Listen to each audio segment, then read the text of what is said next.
And then I would like to give the floor to Mr. Steve McShane to introduce our guest speaker. Sure. Hello, Seaside Rotarians.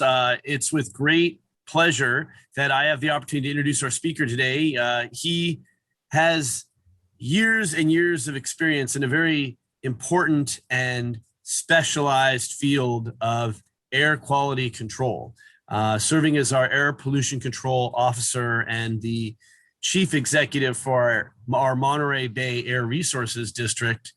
He's done quite a bit to usher in new incentives and grants as it relates to reducing air pollution. He's been a part of our startup team for what is now Central Coast Community Energy. He's served at various levels at the state and national level with various air quality control organizations, leading as president and as board member. I think the most important thing that I take from his role is the mission and the culture that he brings to air quality, and certainly that's one of compliance through education and outreach. It's been very much a proactive and positive experience serving with him as part of our Air Resources District. So it's with great excitement that I have the pleasure to introduce none other than Rich Stedman as he introduces our Air Pollution Control District, and it speaks a little bit to the fires in the area. So please help me in giving him a giant Seaside welcome. Woohoo! Hey, well, thank you very much, Steve, for the generous introduction. Thank you, Jesse, and club members for inviting me to speak today. It's really an honor and a privilege. And as Steve said, I'm going to talk to you today about a little bit about the Air District. I actually have a Rotary presentation just on our air agency that I've workshopped around to various sites. I used to be in a club at downtown Cannery Row, so I'm very familiar with the fine work that all of you are doing. And so today, what I wanted to do is tailor some of my comments and remarks to something that's very timely, and that's our wildfire season. It seems like it's now turning into a year-round season where we used to just anticipate it during the summer warm months. We've got a fire south of us right now that's still burning out of control. It's in a very rugged area. Fortunately, as you can see looking out the window right now, our air quality is not impaired, but that has not been the case in past years. And we are on record as the worst fire season ever right now, potentially. Things have never been worse. I know this is sort of a bummer of a discussion, but I think it's important that people be aware and prepared for what may happen. And it's only going to get worse, I hate to say, in the future. So this seems to be something that this agency has been starting to shift towards. We're not typically a fire control agency, but it looks now, because the air quality has been so impacted in the past and will be in the future, that we're getting drawn into it. So with that, I hope to share a multimedia presentation. I have a really quick video, a 5-minute video I'd like to show you that it goes over public health and air quality, but I'll tell you a little bit, as I said, about the agency first, if I can share my screen. And I went ahead and set the perfect. Do you see it? I don't see it. Oh, we see it clear. Okay, great. I'll just start the slideshow then, and I'll be turning my head so I can see it on my other monitor. And I'm sure there's a way to, oh, here it just came up on my monitor. Good. All right, so everybody sees that, right? And this cartoon actually came from a cartoonist in Oregon, so I appropriated it and put in Monterey down at the bottom, but nothing could be more appropriate. I mean, this is something that we're really starting to grapple with in a big way. So really quickly, what is the Monterey Bay Air Resources District? We're a government agency. It's a special district made up of 3 counties. That's Santa Cruz, San Benito, and Monterey counties. We're responsible for air monitoring, permitting, enforcement, long-range air quality planning, regulatory development, which means we have our own rules and our own rule books and regulations. And then education of public information activities related to air pollution. I'll check the box for the last one on that with this speech, or this presentation. So we try to get out there. And this next slide sort of, get this going. This goes over our mission. So it's to protect the public health while balancing economic and air quality considerations. Obviously, we could say, don't drive a vehicle. We'll fine you if you do. That's contributing to the air quality. Don't have any businesses that emit pollution, and we'd have really good air quality. Well, actually, we already do, with the exception of wildfire events. So we make sure that the public health is being protected. So we do permit sources that have the potential to emit air pollution, and make sure that they do so in a manner that does not adversely impact public health and the environment. So this slide is not a mistake. That's what we used to be called, Monterey Bay Unified Air Pollution Control District. And I'd have to take a gulp of air before I said that each time. It was quite lengthy. So we changed our name a few years ago, and now we're known as the Monterey Bay Air Resources District, or MBARD is short. And I just wanted to give you some quick facts about the district. It was founded actually way back in 1965, and that was in Monterey. And then we unified with the other two counties in 1968. We're authorized by California and the Federal Clean Air Act, so some good pedigree legal-wise. Agency serves a population of about 800,000 people in 5,000 square miles, so pretty big service area. We have an 11-member board of directors, which I'm really proud to say that Steve is currently the chair. So a fantastic board of elected officials representing interest cities and counties throughout our 3-county jurisdiction. We have about 30 employees. That's been going down over the years as we see businesses leave the area, and as we see, just a general downturn in the economy. And to be honest, our job is to put ourselves out of a job, right? If we're really cleaning the air and the air is staying that way, then there's going to be less of a need for an agency. So we're not staffing up anytime soon. Our budget is about $20 million, which is pretty considerable for a small agency this size, but I just want you guys to know that about 13 million of that amount is given away each year in grants. So these are in the form of incentives, whether it's for electric vehicle purchases or leases, or for new school buses that are 100% electric battery powered. We also replace tractors, we repower equipment with cleaner burning diesel engines. So we've got our fingers in just about everything, although we primarily regulate what's called stationary sources. That's things that are bolted down to the ground, like gas stations and power plants. We don't regulate automobiles, but we do try to incentivize the reduction of air pollution from those types of sources, which are called mobile sources. The state does most of that work. So we do regulate over 3,000 air pollution sources within our 3-county jurisdiction. As I said, this is anywhere from dry cleaners to gas stations and auto body shops, all the way up to the Moss Landing power plant, which we're thinking is not going to be around for a lot longer. It's going to be turning into probably one of the world's largest battery storage facilities. And as such, we will not be regulating them. So it's good news, bad news for us, sort of from a revenue perspective. But once again, as I said, we're working ourselves out of a job. So I've got this, hopefully this will work. And I apologize if you end up seeing an ad because it's scraped off of YouTube, but well, let's see if we can get this going. And of course, the link, oh.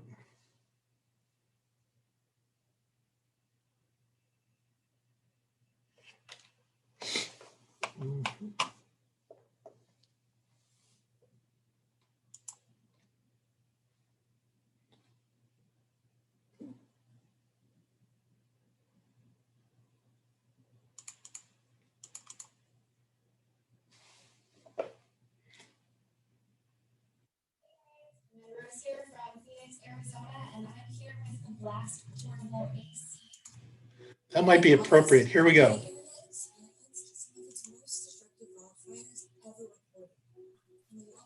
Rich, the sound may be hard unless you open up in YouTube and then select the box, allow sound, or we'll just watch it. Is that any better? Wildfire smoke is a serious and sometimes deadly health concern. But what exactly makes it different from regular air pollution? And why is it so dangerous? This is an air quality index map showing air pollution in Northern California on August 20th. The higher the number and the darker the color you see on the map, the worse the air quality is in that region. As wildfires tore through Northern California, many Bay Area counties reached red or unhealthy levels of pollution, while others like Santa Cruz and Santa Clara Valley fell into the maroon or hazardous zone. The smoke was so widespread, you can see it from space. As it turns out, this amount of smoke is a pretty big deal when it comes to public health, and that's because of something called particulate matter, or PM 2.5. Many compounds in smoke can be dangerous, but particulate matter poses the biggest health threat. These nanoparticles are 30 times smaller than the width of a human hair, 2.5 microns or less to be exact.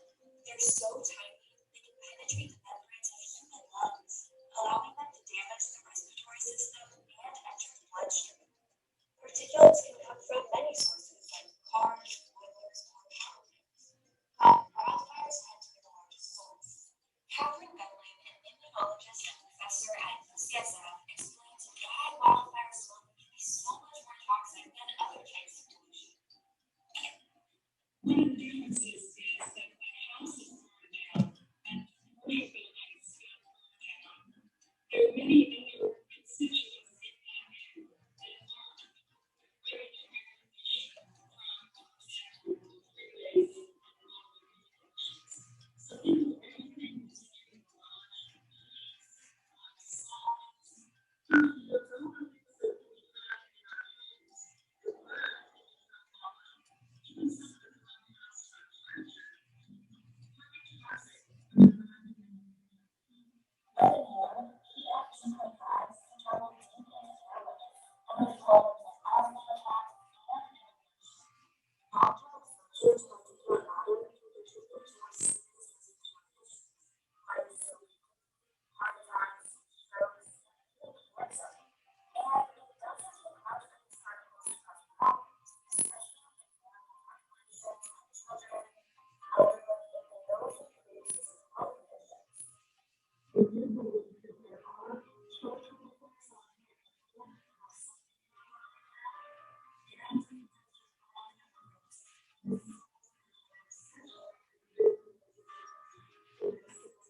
of above 530 micrograms. That is the equivalent of smoking more than 23 cigarettes a day. Unsurprisingly, as fire risks grow, so do the hazards associated with poor air quality. In the U.S. alone, air pollution accounts for about 107,000 deaths annually, a number roughly equal to the amount killed in U.S. car crashes every single year. And researchers have found that air quality-related health problems can take years off of people's lives. So we have high immunologic responses creating inflammation, whether that happens to be the virus such as COVID, it's impossible for the immune system to respond to inflammation today. But it's also normal, it turns out, to have an immune response to air pollution. So when you combine those immunologic reactions,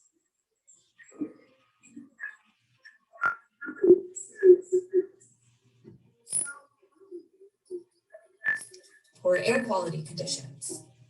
First, stay inside whenever possible and keep your windows and doors closed tightly. If you have an air conditioner, run it, but make sure the filter is clean and it's set to recirculate indoor air. You should also avoid doing anything that could further pollute your indoor air quality. That means no smoking, no cooking on a gas stove, and no vacuuming. Finally, if you do need to go outside, respirator masks labeled N95 or P100 can help filter out smaller particles. But it is important to note they won't help protect you from gases and smoke like carbon monoxide.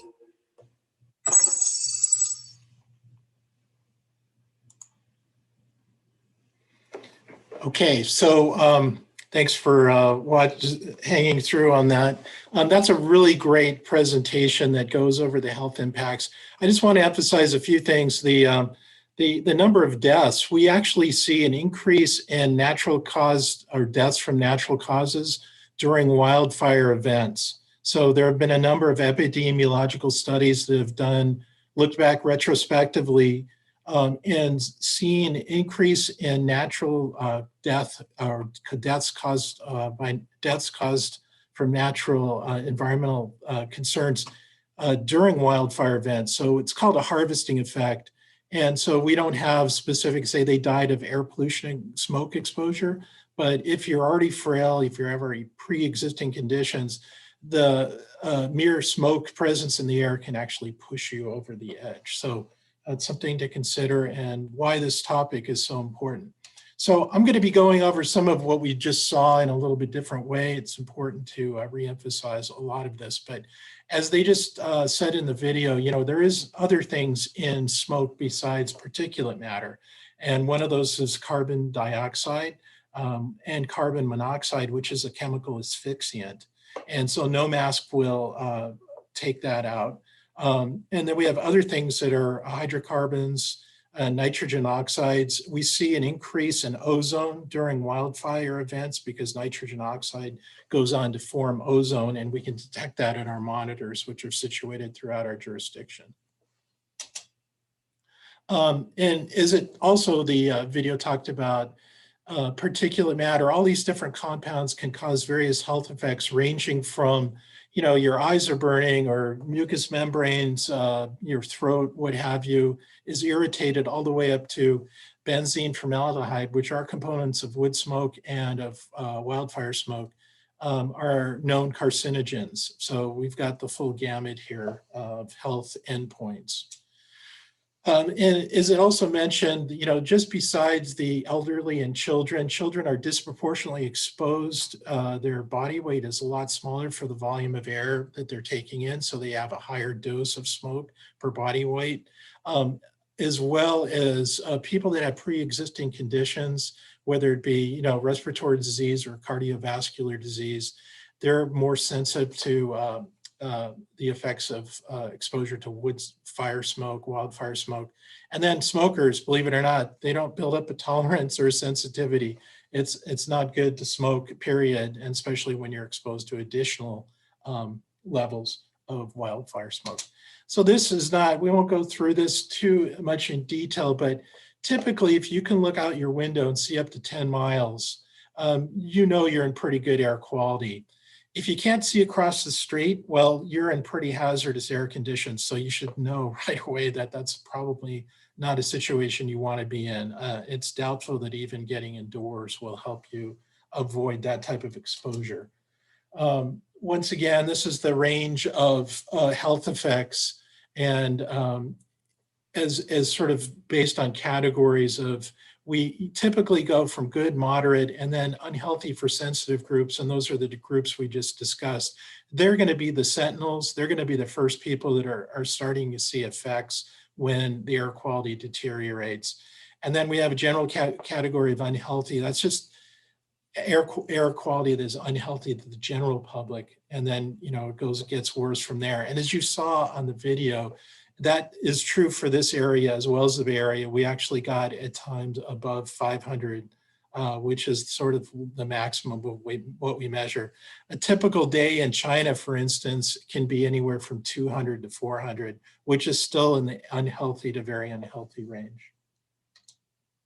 So specific strategies, they talked about these, and we'll talk a little bit more.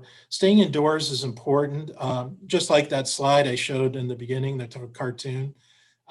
You've got to make sure your house is sealed up. Those houses can actually concentrate pollution inside if you're not really well sealed up. So pay attention to doors and windows that may be leaking, that sort of thing.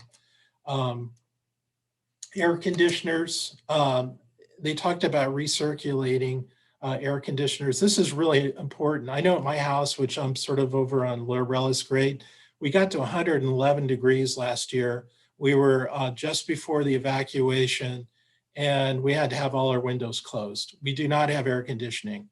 That was a big problem. So we do have some fans that we're trying to move the air around, but I think we're going to see a lot more air conditioning conditioners being purchased going forward, not only because of the temperatures, but they also can have a filtering effect on the air inside your home. You can also get in your vehicle. Most vehicles now have carbon absorption filters for cabin filter. And so if you need to, that could be a safety net. You could get out into your vehicle. Of course, getting in the vehicle, you're going to have to run the engine. So you're going to be contributing to additional pollution. And we tell everybody during a wildfire event, do not drive your vehicle if it's not necessary. Combine your trips, carpool, whatever, but reduce the additional pollution that's going into the air. Air cleaners, I'll talk a little bit about this. There are more newer types of technology available for in-home treatment of the air. I would advise everybody to stay away from ozone generators. They actually increase air pollution in the home. Ozone's a very aggressive chemical, and it can actually cause health impacts. Reduce activity. Yeah, it's sort of like the kids on the bikes. You don't want to go for a run. Can't tell you how many times I've felt like pulling over. I'm on 68 or something commuting, and I see somebody running or riding their bike where we've got unhealthy air. That's just not a smart thing to do.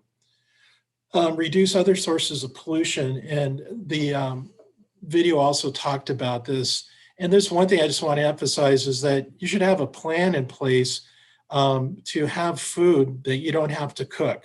So this means you don't have to fire up your stove. You don't have to put on the oven. It may be hot anyways, but a lot of people don't realize this, but cooking with natural gas, even though it's incredibly clean, the combustion byproducts of that gas have a lot of toxics and can add to the soup that you're being exposed to in the home. So we tell people for these types of events where it gets really bad, you don't want to be vacuuming that stirs up dust. You don't want to be doing anything that's going to cause additional pollution inside the home. So don't cook as well. And then, yeah, so you don't want to cook inside. Don't go out and do a barbecue either. That's not going to help everybody else. And these are, here's an example. So on the left, you see a filter. I think these are right $1,000, and it has a cylindrical, really nice pleated filter that goes inside that you can change out. It sort of tells you what the air quality is relative to the air quality index. So green, yellow, orange, that sort of thing. The one on the right actually has been demonstrated. That is just a classic box fan that you can buy at Walmart or a home hardware store. And what the inventor has done is duct taped a series of filters around to form a cube. They turn the fan on, it sucks the air through the filters. And there's actually been, as I said, scientific studies that show that these can really effectively reduce particulate matter pollution inside the home. I'm probably going to get one of those. So that probably will set you back maybe $30 versus $800. It doesn't have any flashing lights on it telling what the current air quality is, but you know, that's sort of worth it, especially as things get, I'm telling you now, because if you try to find this when we have a wildfire, all the stores will be out of both of these units.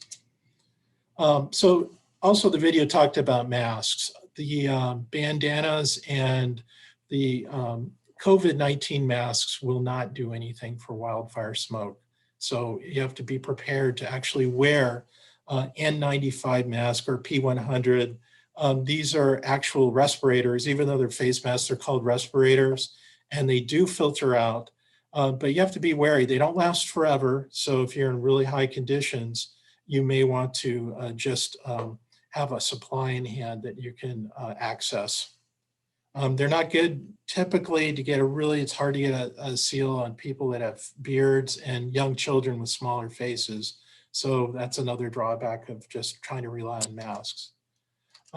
We also have clean air sanctuaries. There was a bill sponsored last year in the legislature to designate these throughout the area. Primarily it was looking at the Bay Area, but they were also talking about trying to have other cities that would actually have buildings that you could go to that had clean air filters and cool temperatures so that the public could stop at these sanctuaries and avoid the exposure to wildfire smoke. This brings a lot of whole host of other problems, as I'm sure Steve and other government employees are aware. You know, you start getting into, you have to provide probably sanitary facilities, you have to provide security, and we've been having this thing called the PSPS, that's the public, the shutdown due to wildfires. So if the grid goes dark, you've got filters and cooling machines that aren't going to be working. So this is something that I see in the future. We're probably going to have clean air sanctuaries, so a designated area you can go to get clean air. Evacuation, this is really important. You know, last year, the closest place to go where the air quality was good was Utah. So that was pretty crazy. I've never seen it like that. Usually we tell people there's a fire in Santa Cruz, you can maybe get up to Gilroy and it's fine. But at this point, we've seen the Thomas fire back in 2017, I believe, which is LA. It actually went out to the ocean and came up the coast and just took a strike right across the Monterey Bay and impacted Santa Cruz. And we didn't see anything in between on land, but we took a look at satellite photos, and sure enough, there was a big plume heading right towards Santa Cruz from LA. So that's why it's important. I'll talk about this, is to inform yourself, and we've got some strategies to help you with that. But if you do a plan, make sure you've got all your medications, food, water, that sort of thing, and know routes that you can go to. And we'll try to let people know from this end where there's safe places to go, and you can look at maps for that information as well. And this is one of those maps. This currently shows our classic monitors. We only have 6 that are measuring PM 2.5 throughout our 3-county region. But as Steve well knows, we're going to be one of the first air districts in the nation to establish a sensor network to look for wildfire smoke specifically. And we're putting and deploying 1 sensor in each of our 22 cities and 3 counties. So we'll have basically 25 monitors, which increase the granularity or get us down to a finer level so that we can inform the public as to where the wildfire smoke is heading, where it's bad, and where it may be good. No guarantees that it will always be good in our jurisdiction. Like I said, last year, that was not the case. But we've got 10 of these monitors deployed. They're actually at schools, elementary and other public schools. So that's the first folks to call us is it safe to have students at the school? So in many cases it is. It's the best place to go, especially if they have air conditioning. So this is at our website, which is mbard.org. It's under current air quality. And so there's you can look for particulate matter. And we'll also be doing, during a wildfire event, we'll be issuing air quality advisories, which will inform you what to do, what the levels are, if you should stay indoors, and remind you not to cook and reduce trips and try to reduce pollution in general during these types of events. So it's all about being prepared. So hopefully nothing happens this summer, but like I said, potentially it's the worst on record. So it's anybody's guess, but it's not really a good omen that we've got a fire just south of us right now that nobody expected. And I understand, I just got a meteorological update that up in the Sac metro area, they're expecting lightning strikes with extremely hot, dry weather. So we can anticipate that there may be wildfires developing in Northern California, which we all know also impacts us down here since the wind sort of flows downhill, as it were. So with that, I'll finish up here, and I hope you appreciate the, my assistant found that question mark that's on fire, so it's really appropriate. So thank you very much, and I look forward to a good discussion. Fantastic. Well, Richard, thank you so much for that. Definitely a lot of crucial information for us, especially since we've seen just what effect that these wildfires and the air quality can have on our daily lives from what we've seen over the past year. So thank you for all that information. Going to the chat box window, and once again, just want to remind everyone, we're going to do our best to try and answer everyone's questions, but depending on the time, might not be able to get to everyone's question. But the first question I see here in the chat box window, also tied to a bit of a personal experience. I remember during the 60s and 70s in Los Angeles, just seeing across the street was often impossible. Have we improved greatly since then, or is it just not reported? That's a great question. We've improved amazingly, by an amazing amount. Not only do we have more people, but we have more automobiles and more the miles being traveled, but we have our air pollution is decreased significantly. So yeah, I grew up in the Valley in the 70s, and you couldn't see across the street. You certainly couldn't see the hills. My lungs hurt, my eyes hurt.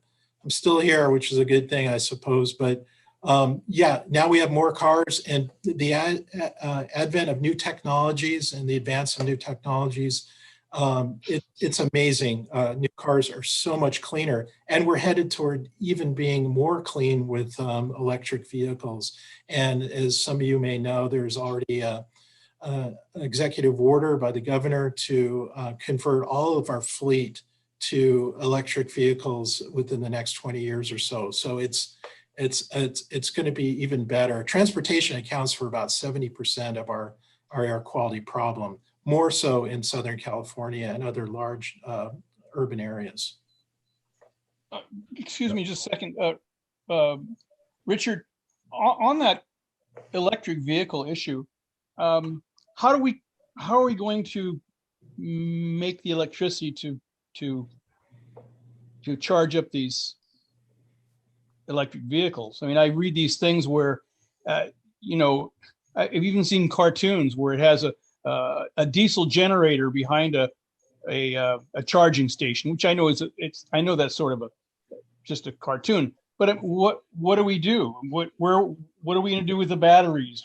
There's so many questions that seem like they're not answered. Maybe you can help me with that, because I'm really there seems to be a lot of controversy about this. I'm glad you asked that question, and I'm really I get that question a lot, and as Steve will also attest, here in the Monterey County region, we have the 3CE, which is the Central Coast Community Energy.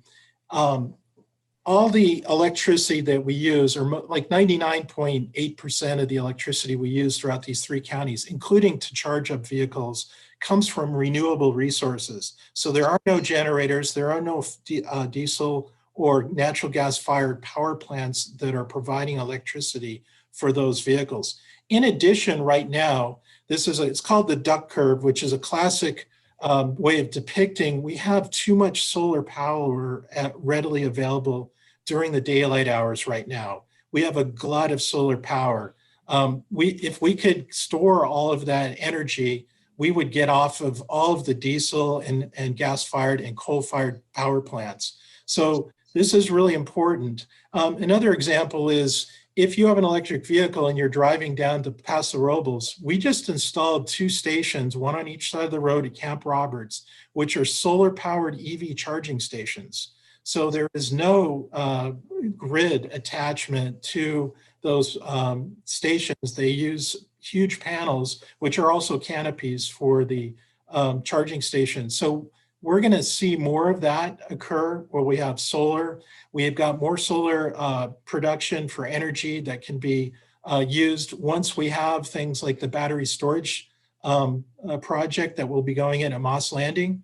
We'll be able to capture the electricity, that excess abundant electricity, which is also cheaper than coal or fossil fuel fired plants. We'll be able to capture that and use it, store it overnight. And so I think we're entering into a new phase where all this is really possible. And I'm really proud of the fact that here in the Monterey County region, we really, our energy supply is very green.